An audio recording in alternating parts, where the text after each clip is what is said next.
If you're like me, you have a huge family, and you can't be bothered with a traditional minivan or something like a Telluride, Palisade, CX-9, or one of the other ultra low-end three-row SUVs, you have something like this GLS, BMW X7, and of course, things like the Audi Q7. This is the ultra premium three-row for the family. It incorporates a lot of safety features that you're going to enjoy, great flexibility in terms of driving position and giving you a great command of the road, and the premium features you expect.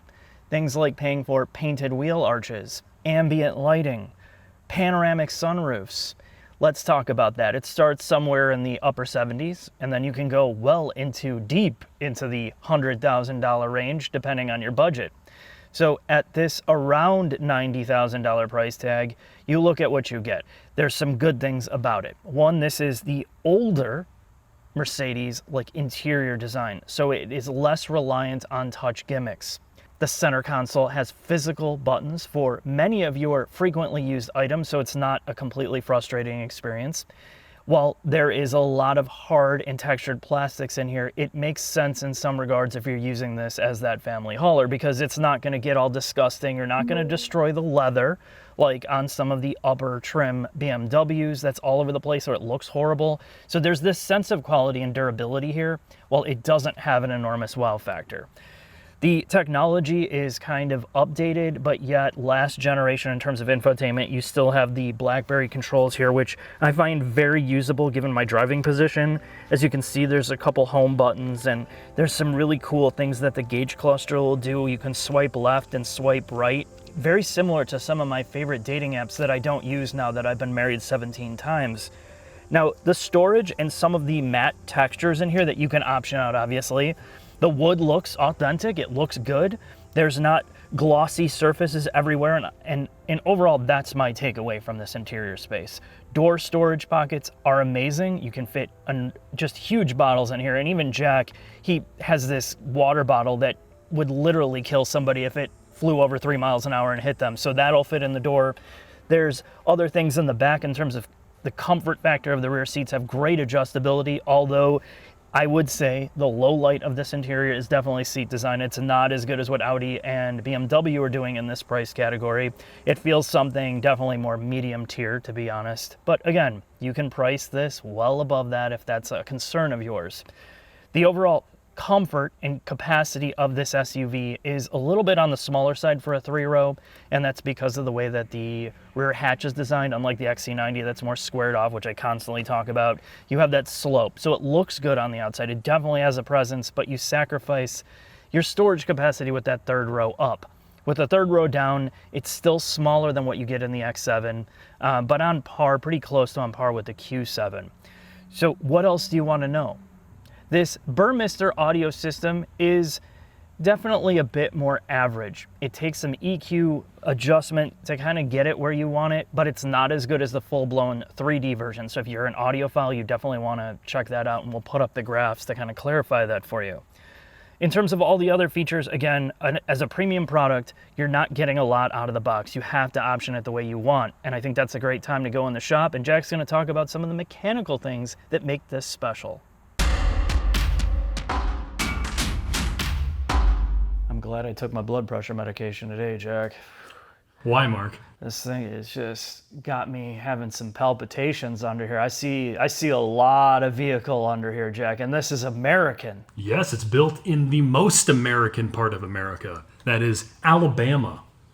This is the GLS 450. This is the base model 6-cylinder variant, and this is on their X167 platform. For this generation of GLS, and yes, per usual, we were late to do the video on this, they added some extra girth and length to this body, or this architecture, to give you more space for the second and third row.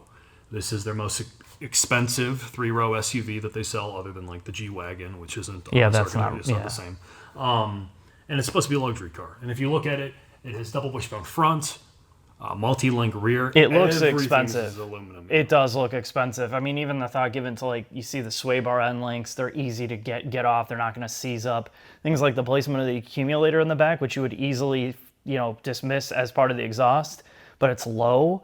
It's very spread out, looks lightweight. So there's a ton of things going on here in terms of suspension too. Tell me about that. There are air springs in all four corners of this vehicle, and it's controlled by a 48-volt system. And this is one of the few vehicles that can stiffen and soften each individual spring as the car is yawing and pitching. And on higher, more expensive trim levels of the GLS, much like the S-Class, it has a read-ahead function, which again can reduce some of the NVH or bump sensation that make its way into the car. It can see cracks on the road or like railroad tracks and can adjust proactively. And the other thing that it can do when you get up to that level is it has active ride control. So it can counteract its own forces from the suspension. So if the car is leaning, it can actually counteract the lean to a certain degree. So there's a lot of technology here. Anything else that's noteworthy? We've already covered both engine options pretty extensively. This 6-cylinder has the IGS integrated starter generator motor, which adds some power, helps it get off the line. Obviously, you have the turbocharger there as well. And then there are various output differences for their 4-liter V8. You know, in the AMG variants, the non-GLS 580, like the 63, makes more power, louder, all that other fun stuff. But with that, Mark, I think it's time for us to take this thing out on the road. Sounds good.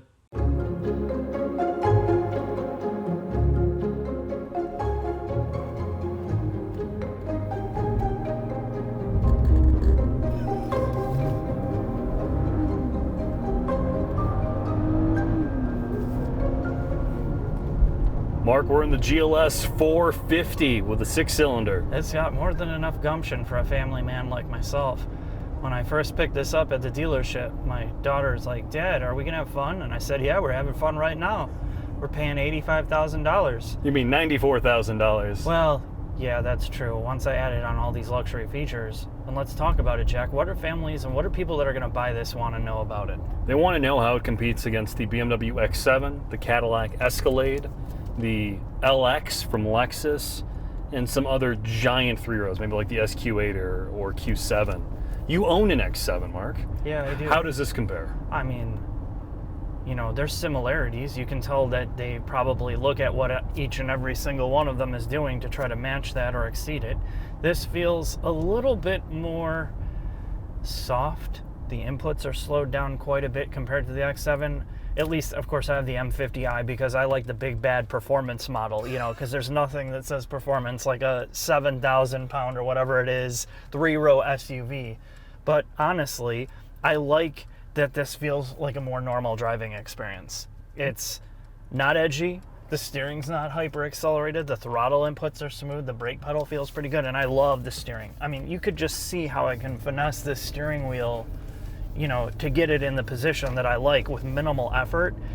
And typically when I'm stressed out, like even crab clawing the wheel like this is a lot of work. But today it's just so smooth and buttery, the entire experience.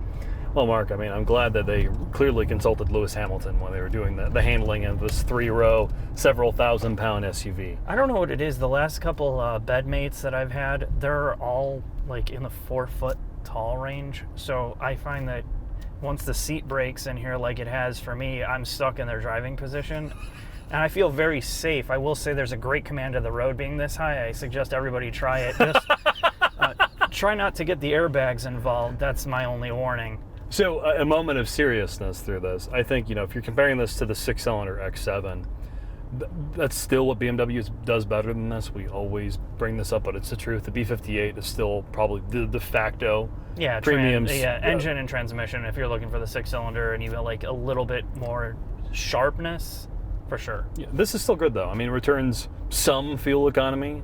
It's more than fast enough for how big this vehicle is. Oh yeah, I mean for the common person, what you're going to be doing with this, nobody really is going to care about performance here. I mean, we'll test her out at the limits here, but we're going to come left foot braking in this corner because I can't get my right foot on the brake pedal, so we're going to have to do it more. Oh, here, look at this. Look how responsive this chassis is, Jack.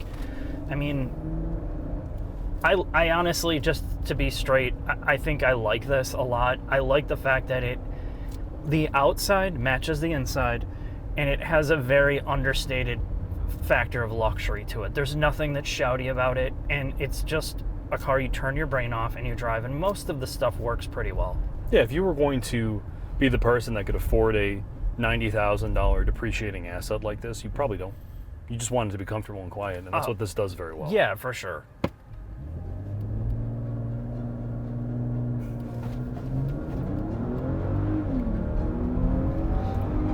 So with that, Mark, let's head into the final thoughts.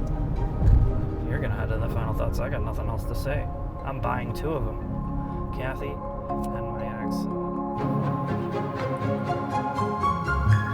Final thoughts on the Mercedes GLS 450. If you are a business professional with lots of bullion and $94,000 is not a big deal to you, then this is still a pretty good vehicle, to be honest. Compared to the BMW X7, it does not have as usable as an interior space. It's not as quiet, and at least compared to Mark's X7, it doesn't ride as well. But it looks more normal on the outside. Its interior space is far more usable due to its older electronics versus something like the modern generation SL, EQS, or S-Class. And I think it has a lot of presence, to be honest. It still tows 7,500 pounds, and there are lots of different ways you can configure this vehicle to your liking. So with that, thanks for watching. I hope to see you soon.